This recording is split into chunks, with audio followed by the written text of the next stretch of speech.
finally are getting this done. Y'all don't know how long. I don't want to say. Katie and KB, how long has it been? We've been trying to get this together. It hasn't been that long. Maybe 3 months. No, we talked about this.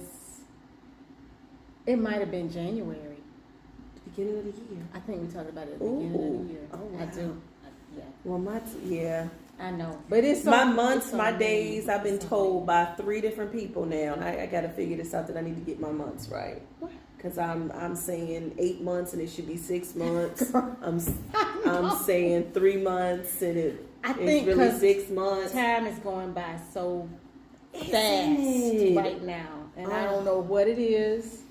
I can't. It's the Matrix. I can't figure it out. It's not. This is not real time. So we in a Matrix. Yes, this is not. But what real pill time. did we take? Girl, I don't recall taking anything other than my iron pill. So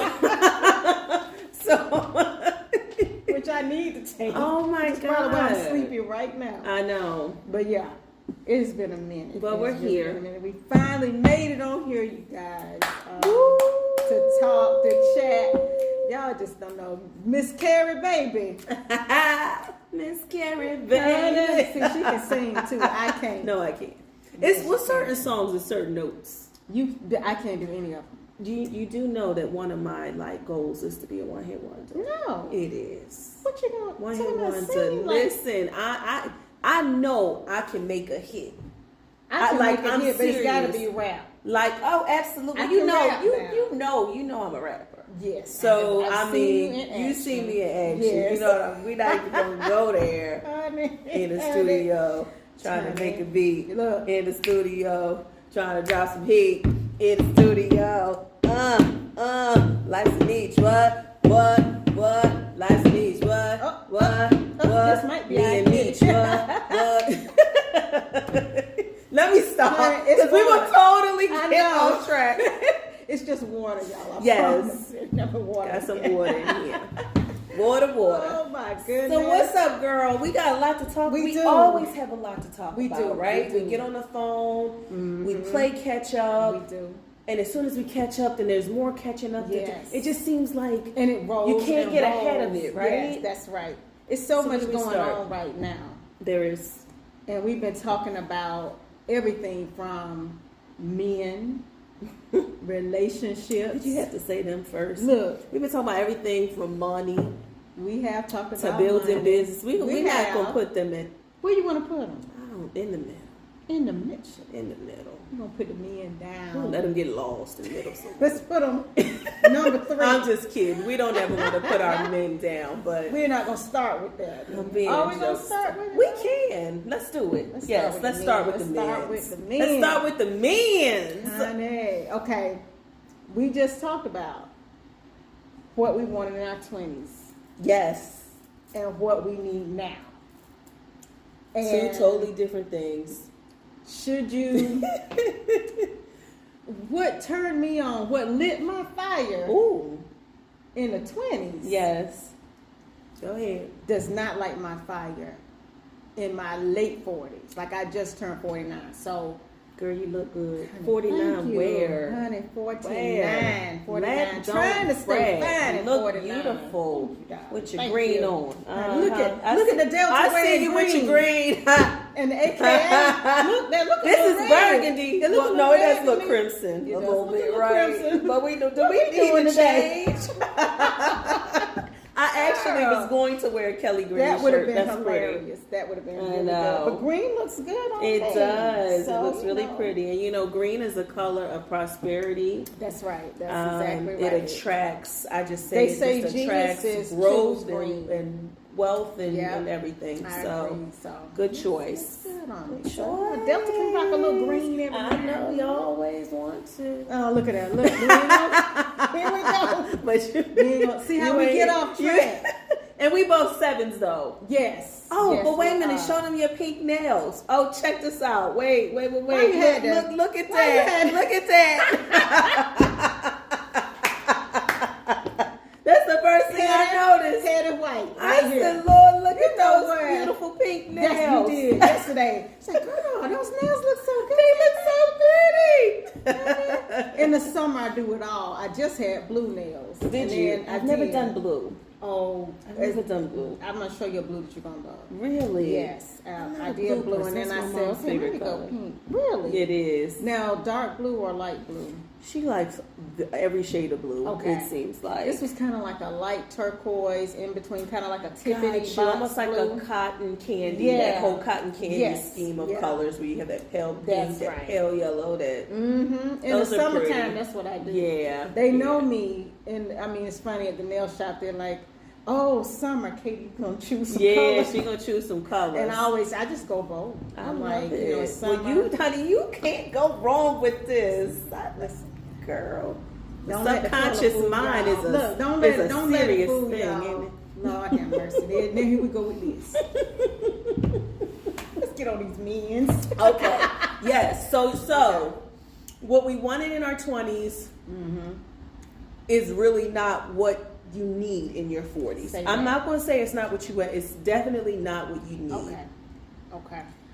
But it depends on how you were choosing, right? So when I think back to my 20s and I think back to my relationships that failed, which they weren't necessarily all bad, right? It just they just didn't work out. Timing, people.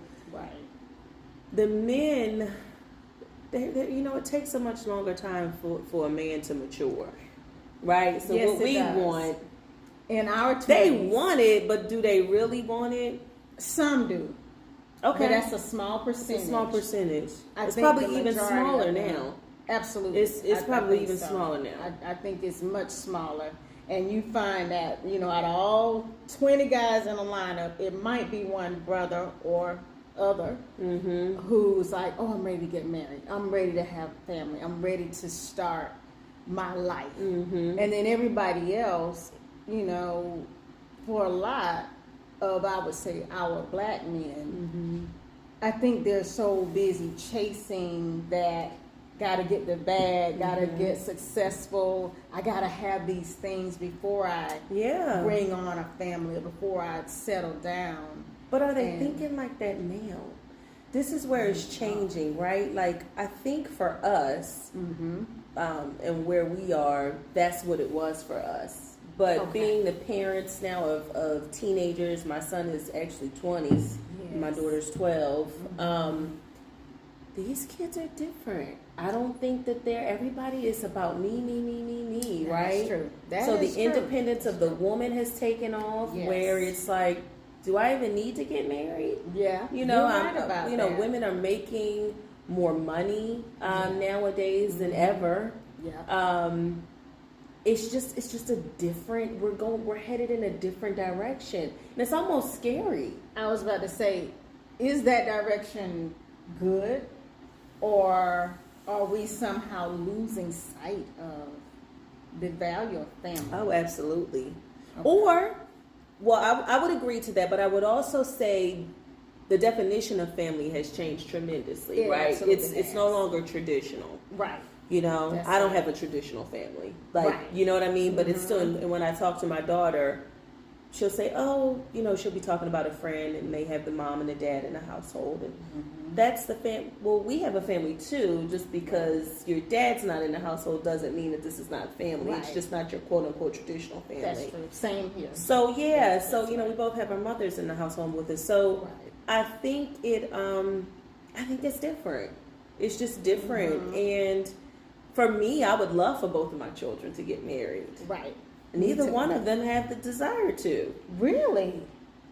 Not even the oldest? No, I mean, his thing is, I don't know that I want to work hard, and then if it doesn't work out, we get divorced, and I have to give them half. This is the first thing that he said. That is interesting. And I'm like, really? And at first, I took on a lot of guilt, and I was questioning myself. Is it because I'm a single mom that my kids don't want to get married? You know what I mean? Because they've seen me doing and handling things, in the household without having it. I know for my daughter, that's definitely probably it. Okay. Because she doesn't even want to have children. So, which I think that's a wonderful thing. I wouldn't want to have kids in 2022. Really? Absolutely. You would change if you had a choice. You wouldn't bring kids into what we're dealing with now. You know what? It's really, I love my children and I don't know what life would be like without them. Right. But I can't imagine having a baby right now. I can't. That is true. This life world is it is like the generation, the quote unquote culture, I was already like just different from my era. You know, I'd never smoked, I didn't drink, I didn't do a lot of what the kids would. Nowadays, the stuff that was also wrong is also right. It's become the norm. It has. So it's really, gosh, it's so disheartening. And and I tell parents all the time, and I know we're going off on a tangent because we're talking about men. It's important, right? But I tell them all the time, if you're not a good parent or you don't care about your children, you'll have as many kids as you want to. Yeah. I want to go to sleep at night. We got boys. I like my sleep. Anybody that knows me knows I want uninterrupted sleep. I don't ever want to have to go to the doctor and be like, I need some pills. I can't sleep. No. I know how to go to sleep. I do too now. So, I get my sleep. You know, when we have these boys, and I have, you know, a young girl, you can't go to sleep till they come home. No, that's true. And you don't. Yeah. Even if, like, okay, so when my kids are with their dad, that's different. Yeah. You know, because I know, you know, but even still, I'm not going to sleep until if they're supposed to come back, I'm not going to rest until they come in the house. You can't rest. You can't. But now I will say, with boys, I think we're dealing with a different animal when we talk about girls in this era. Because for some reason, I think our young men are, well, at least mine, let me talk about my kids. Okay. With seeing me divorced 7 years. And they have both said, when I marry, I'm never getting divorced. I want to be married forever. Oh. Because I don't want my children to feel what we feel when we have to pack up our stuff and go to this house and pack up our stuff and come back to this house. Wow, that's really interesting. And so it's interesting how it's shaped them to where, but the oldest has said he doesn't want kids either. He said, I don't even want the chance if I do get a divorce, I don't want my kids to go through what we feel like. Wow. And I have some guilt with that. And we're gonna always have it. Life is not perfect, right? No. We're humans. We do the best that we can do. That's right. And it makes me wonder. It's interesting that you say that because my kids have never had their dad live in the household, so they don't. So for them, is it better, right? Does it make it better because you can't miss what you never had, right? Yep. You know what I'm saying? Even though they're very much involved in their lives, no shade. That's right, none at all. Happy belated Father's Day to y'all, okay? Yes, to the both of you. Yeah.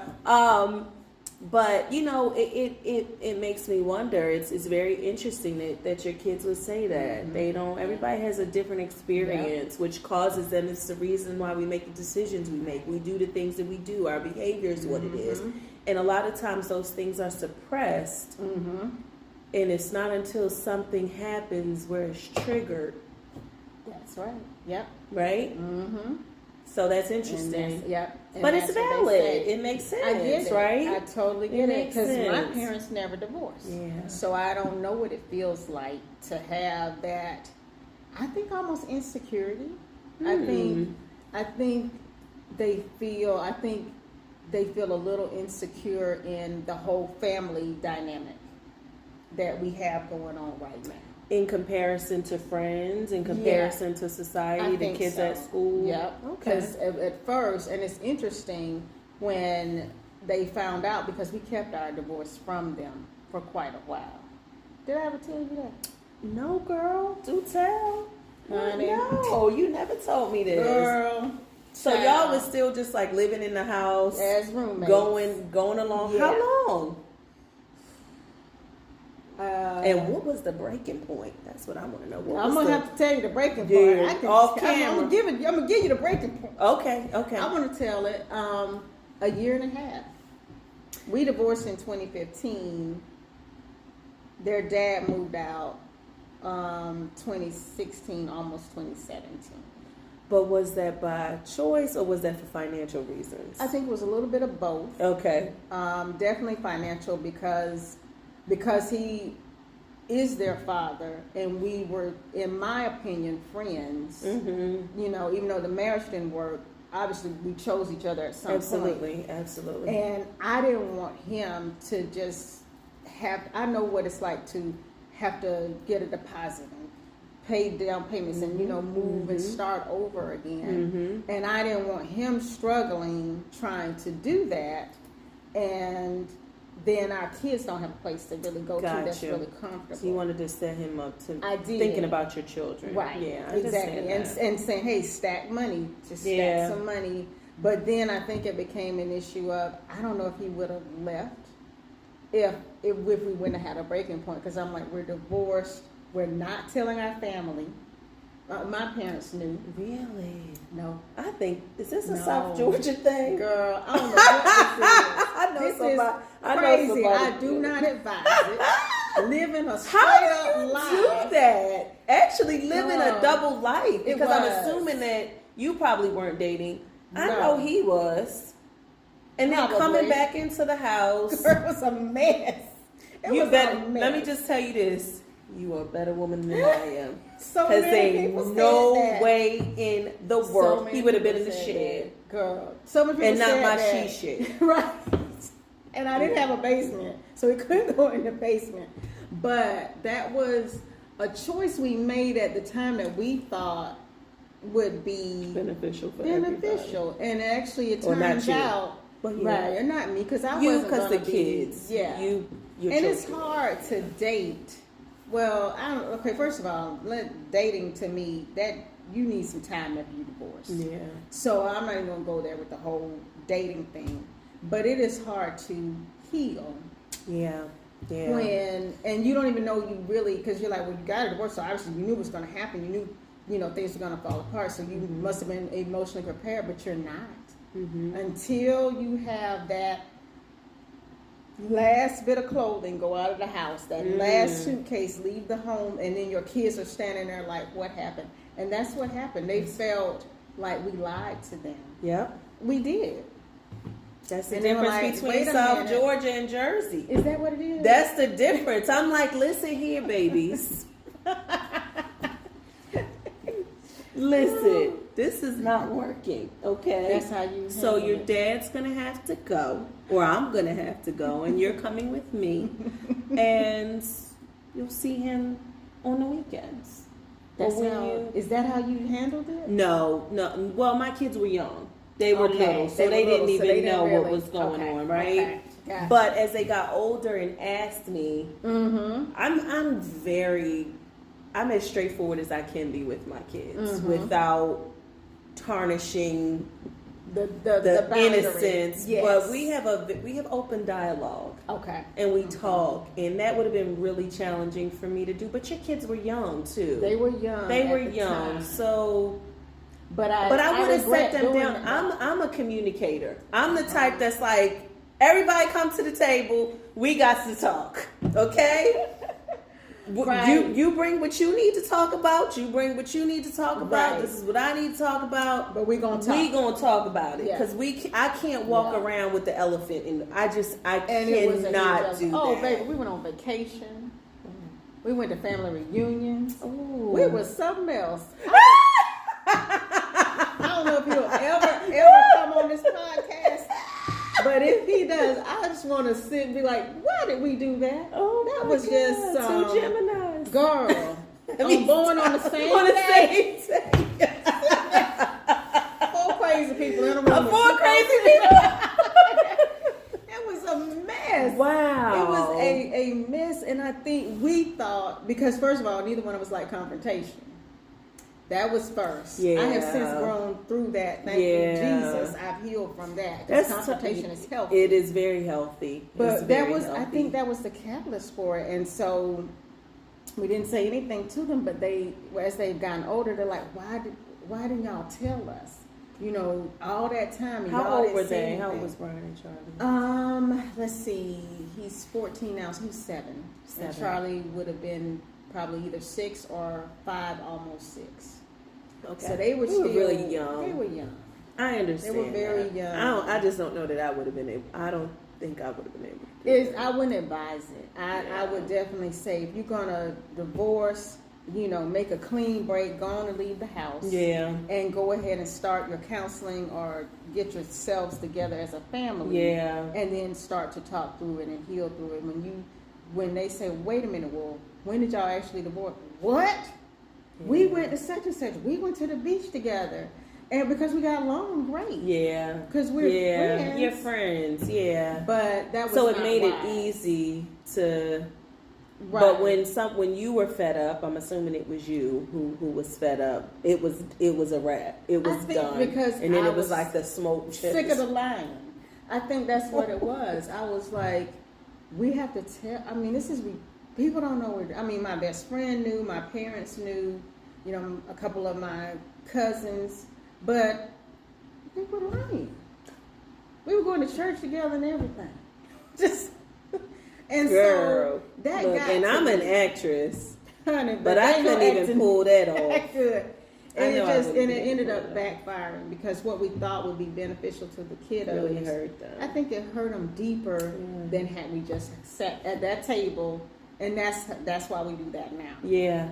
It's like I will never do this again. When you ask me something, I'm gonna give you the truth, yeah, and the real answer. I try to do that with my because you want them to come to you like that. Yep. Like we have because that they will have a similar situation at some point. Right. Then they need to know that mommy's gone through some things, and you know, as much as they think we're perfect, you know, my kids say I'm not. Nope. You know, that's right. We need to talk about those things. That's right. We need to in a healthy address way. it and figure out how we move forward and how we handle it, because that just prolongs. Oh my gosh. Yeah, that's dangerous. Yeah. It is. That's a little dangerous. Because even for the adults involved. Absolutely. That causes more and more and more resentment. Yeah. It's just just layers building up on top of. You know what I mean? Yeah. When we said we was getting divorced, we filed these papers. You know, I was mad at you for 3 things. Right. Now I'm mad at you for 10. Right. You know, that's a problem. Yeah, exactly. That's a problem. It doesn't benefit anybody, and all it does, it's a coward move. I was like, you know what? We're cowards. Right. You know, we've got to face the music. Why are we? Because part of it was them, but was part of it us? Yeah. You know, that family. I'm gonna be honest with you. If you want what I'm thinking, ahead. First thing you said, I said he ain't got no money. I'll be like, sorry. You better figure it out. Y'all won't be going to Dad's for 3 months. Dad can come over here and see y'all. You would have hit. I honestly think, I hate to say that, and I'm not saying that his children weren't important to him. Right. But had he had money, he would have been gone. I'm gonna tell you that right now. So for me, that's more resentment, right? I done let you stay here. Right, we talking about we doing this for the kids, and you broke. You broke. You don't have any money to go get yourself together. And I helped you. And you still disrespected me. You still lied to me. That's very painful. That's betrayal. That's on a whole nother level. Because if we're friends, right? True. But it's, how do you handle that? How do you live in a house and you're divorced and you're still playing house? And that's not like, did y'all have rules in place? Did y'all have,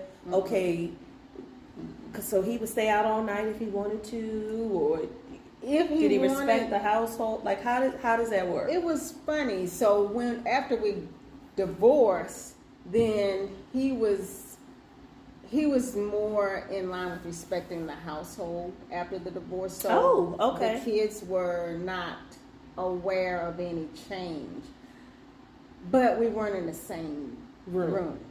So did they ever question that? No.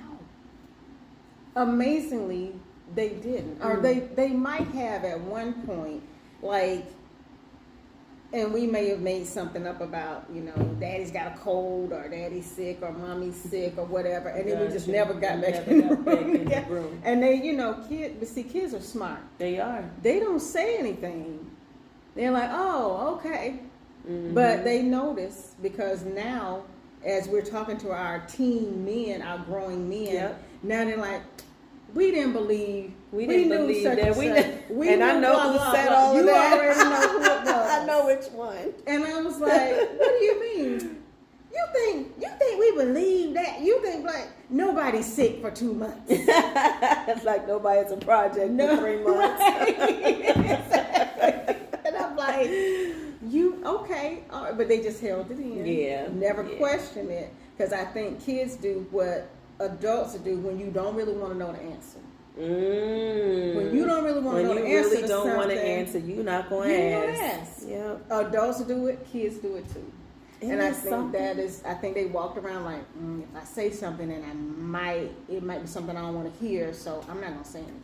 So let me ask you this, when we're talking about, as a single mom, I've always been a single mom, and I'm not that single mom that's pity the single mom. I'm the single mom that's defying all odds. I'm the single mom that's like, you know, I believe it's healthier to raise children separate of the parents if you two are not together, because children do understand and children do know, and a home should be filled with love, right? So, you know, there are a lot of people who believe that they should stay in the relationship for the children. And I've always felt the exact opposite of that. Right. Because it really does wear on your children. It does. You know? And they see that. They do see that. Yeah. And I think... Do you think that affected them even in your time of playing house after the divorce? I do. They could feel that, I don't know if I would say tension, because you guys said you were friends, but there were they moments. Could feel. Yes. They could feel it. Because even when you're friends, when you divorce and you're not, you're angry now. You still got some issues going on about different things or triggers, and I think they feel that. And I struggle with that, because, I mean, before the divorce, it was like, do you put them in a position of living in a house that's dysfunctional, and so they see this dysfunction. This is not how a household is supposed to run. This is not what love looks like. This is not what supporting each other looks like. Quote unquote traditional. Right. People Exactly. get hung up on. People do get hung up on that, and I think that in itself, I was like, wow. And then, you know, we're in the church, so you're hearing, you know, one thing, some pastors from a biblical standpoint, you stay in it for the kids, and you're not in it to be happy. You know, you chose to get married. You know, the kids didn't choose to come here. You stay married no matter what, unless you're being abused or, you know, something like that. No one from the church has ever encouraged anybody to stay in an abusive relationship. Yeah. But then, you know, where do you draw abuse? Physical, emotional, mental, psychological. You know, at what point are you so broken and worn down and haggard that it's okay? You see mommy looking like warmed over death. Yep. Because she is actually she has nothing else to give. So when mommy's not happy, nobody's happy. And everybody's just like, you know, y'all just gonna step over mommy when she pass out, just step over. Yeah. You know, it was a struggle for me to do that. But I think, you know, and society puts that on us, like, you know, stay together for your kids, keep your families together. You know, all the statistics say that, you know, kids without fathers in the home. I had so much on me at the time, but then at the same time I'm like, but do they sit here and witness this dysfunction and then go and repeat it, and then they go and somebody's daughter mad at me. They see the dad beating the mom or the mom beating the dad, and then they go in there because in a they think that's dysfunctional relationship. Opposed to seeing the two parents independent of one another and independently happy and co-parenting and that's right. It's tough. It's tough. One of the things I will say, and I mean, I had to forgive myself because I never planned to. I don't think anybody. Well, some people do plan now to be single moms. Yes, they do, especially wealthy people. But you know, I always wanted to be married and keep my family together. But one of the things that gives me joy and gives me peace and resolve and knowing is when I hear my son say that me and his dad are like the best partners.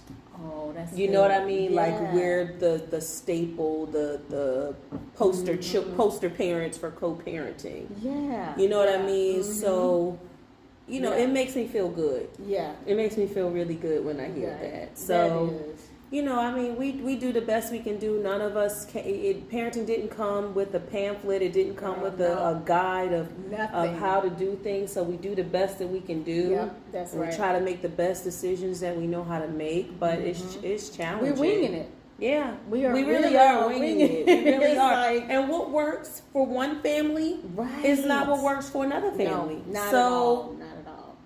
That's just what it is. I mean, that's the reality of it. You got to figure out what works for you and your marriage and your family, and let the Joneses let them do what they do, and stop looking. Stay in your lane. That's something that's so important. And I know we're kind of going off and we're hitting so many different areas, but I think this is such good dialogue. Right. That's being an actress, being in the entertainment industry, man, it could beat you up. It can really beat you up if you sit and compare yourself to what everybody else is doing. People that, you know, you trained with, you studied with, friends with, they doing this, they doing that, and maybe you're not booking. I stopped a long time ago. I was like, Carrie, stay in your lane. You stay in your lane. You focus on what you have to do, because my journey is different from yours. There's no blueprint. There's no exact same blueprint, because we all come with different ingredients and different, you know, different compositions. You have different gifts and you have a different purpose. Everybody has a different purpose. So if you're looking over here like, what you over there looking at their purpose for? It's not going to work for your purpose. But you have to. I think that comes from maturity too. Yeah, it does. Get to that point, because I remember early in my career, it was, you know, the competition of everything. Like you was rushing. Like, I got to get this, I got to get that. Yeah. And then you're like, oh, no, I just need to run my race. Follow where I'm going, where I'm supposed to go, what he says he wants me to do. That's right. And all of it'll work out. But I think you do get caught up, especially families, because, you know, I guess, I don't know. I don't look at other people's families now, because everybody got some jacked up stuff going on. You might not know. Neither do I. Right. And I tell people, and I have told some married women, I be like, these statistics, they can say what they want. I'll put my single parent household kids up against any married family's kids, and let's see what we do. Right. Okay? Exactly. I'm like the single mom president over here. No, I mean, I love my married friends. I'm joking, but you know, if everybody just need to stay in their lane and focus on what they need to do.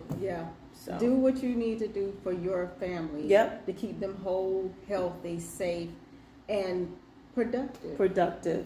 It's all about raising self-sufficient, kind, loving, law-abiding citizens. Yes, Lord. Please. Right? That's our prayer as mothers. It's so, you know, you want your children to be self-sufficient. I always tell my kids, you know, when I'm not here. Yes, right. Because, you know, and I pray I go first, not you guys. And when I'm not here, I want to know that you have the right stuff. And the bones to succeed. Well, you know, and that's every parent's, I think, desire is to make sure my kids are good. You know, and it doesn't matter what your household situation is. Better off than I was. Right. You know, we talked a little bit about that yesterday, about trying to create some generational wealth. And if you think about it, I mean, most black people, we're playing catch up. We're 400 years behind, right? So I know my mom and dad left nothing for me. I'm doing this. So, Yeah. hopefully what I'm doing will help and translate and help to propel them so that they won't have to overcome all the obstacles that I had to overcome. Yep, that's right. You know what I mean? So that's it is. That's where we are. That is exactly where we are. It's generational wealth, legacy, and then giving them the know-how and the skills to create that for them, so that you leave your children in a better situation. If the world is still here. I know. Talk about that. Earth's so ghetto. Earth is so ghetto. Goodness. I think I want to rent one of them spaceships. Who was it, Jeff Bezos or Elon Musk? Which one of them? One of them got something. I think Jeff got on Elon's spaceship. We going to space, somewhere. Mars. We got to go somewhere. Oh my goodness. Maybe they had some good men's up there. What you think? Let me stop. Let me stop. Some Martians. Girl, you be look, same problems up there. I know. You're like, God, I don't know you. Crazy. Why is it taking us so long to really figure each other out? Girl, oh my goodness. A hot mess express. Y'all be easy. Bye, y'all. Until next time, we'll be back. Let us know what y'all want to talk about. Yes. Hit us up on I'm Carrie is Very on Instagram. Yes, Carrie is Very on there. Twitter. Not very active on Twitter, but me either. Carrie's Very, KERISVERY. Yes, yeah, I'm gonna put it in the show notes so people can follow and get at you. You And know, they know your Katie stuff. Bryant writes at Yes, on she Twitter, does. Facebook, Instagram. Go on and get in there, get in the comments. Let us know what y'all think. Y'all think we crazy? Yes, we are.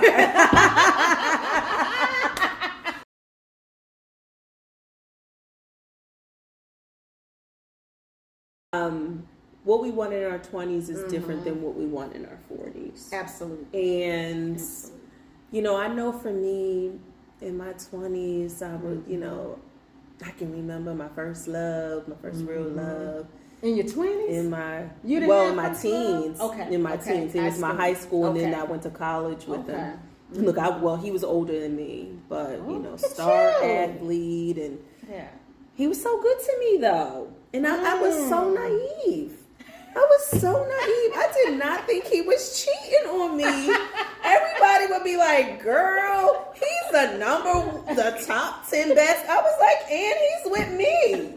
Like, I was so serious. Was he community booty? Girl, listen, if he was, I don't even want to know that's what it was. But I know he was a good cheat. Really? I mean, you didn't know he was good. cheating. And we had a long distance relationship. But I'm such a I'm very intuitive, and I'm very much in tune with things and my gut feelings and everything. But being a communicator that I am, I guess I never felt it. I never really felt it. Because he didn't treat you any different. No, he was so good to me. He was that type of cheater. Honey.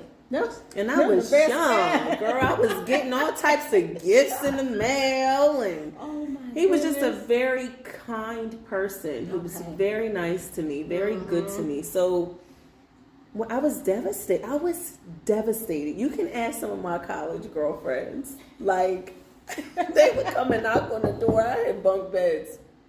And my roommate didn't come back that semester one year. And I would get on the top bunk and I'd just be up there, and they come knock on the door. Carrie, come on. I'm not getting down. I'm on the top bunk reading a book. I'm not getting down. Then they would call me, girl, if you don't come out that room. I was devastated. Really? I was so devastated. And all I wanted, I think, was for him to apologize. Ooh.